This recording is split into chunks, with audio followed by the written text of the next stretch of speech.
Today I want to talk about the learning styles myth. Hello and welcome to In the Classroom, an educational podcast making teaching and learning more transparent. My name is Benjamin Stewart at benjaminlstewart.org, and today is July 9th, 2021.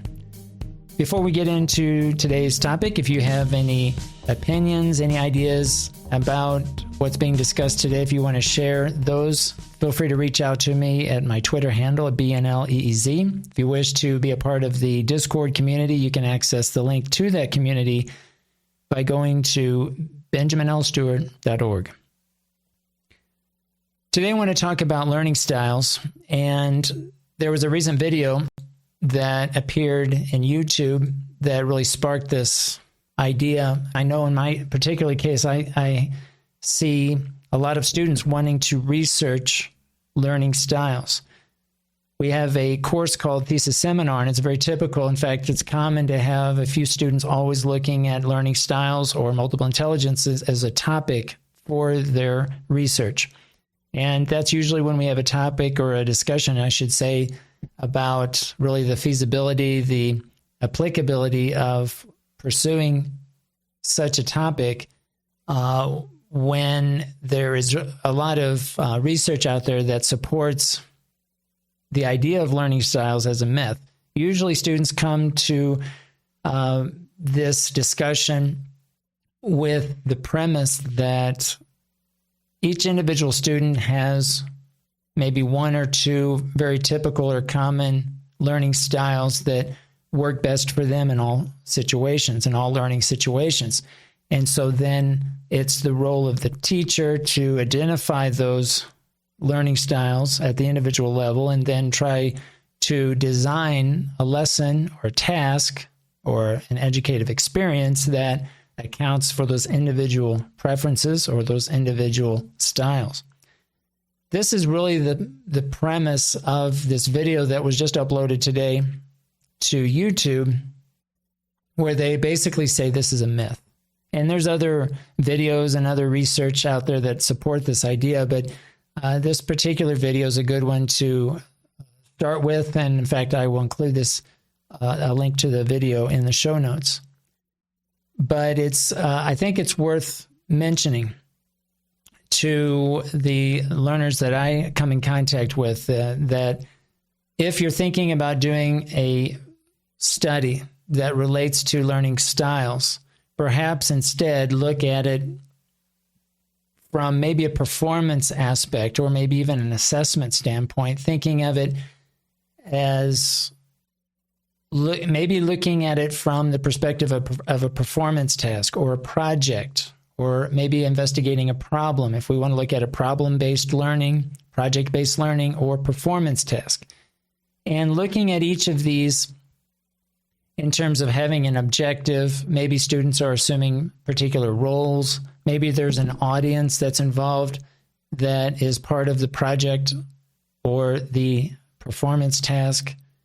Usually there is a set of criteria that are being considered in terms of evaluation. There are typically a lot of decisions that need to be made on the part of the student and or the teacher in terms of the product, the process, and even the purpose of doing the activity. There's usually a context that needs to be explicit. And the idea here is that through these types of either performances or projects or pursuing particular problem and a solution activity, that the idea is that each learner has an opportunity to exercise some kind of visual aspect, a kinesthetic aspect, right? That maybe they are including, it includes individual work, working with others. So there are different interactional patterns maybe that are going to be involved if you take the entire learning experience as a whole. And so perhaps maybe that's a different way of looking at it, where instead of thinking of it as individual set learning styles that are at the individual level in terms of each learner, that maybe it depends on the goals of the activity or the task or the project. And maybe there are certain activities that link together over time that incorporate these different ways of learning. So I wanted to bring this up because I know a lot of students, not a lot, but I would say several students, they're always in each group. There are a few that want to pursue multiple intelligence or learning styles, although that number has reduced over time.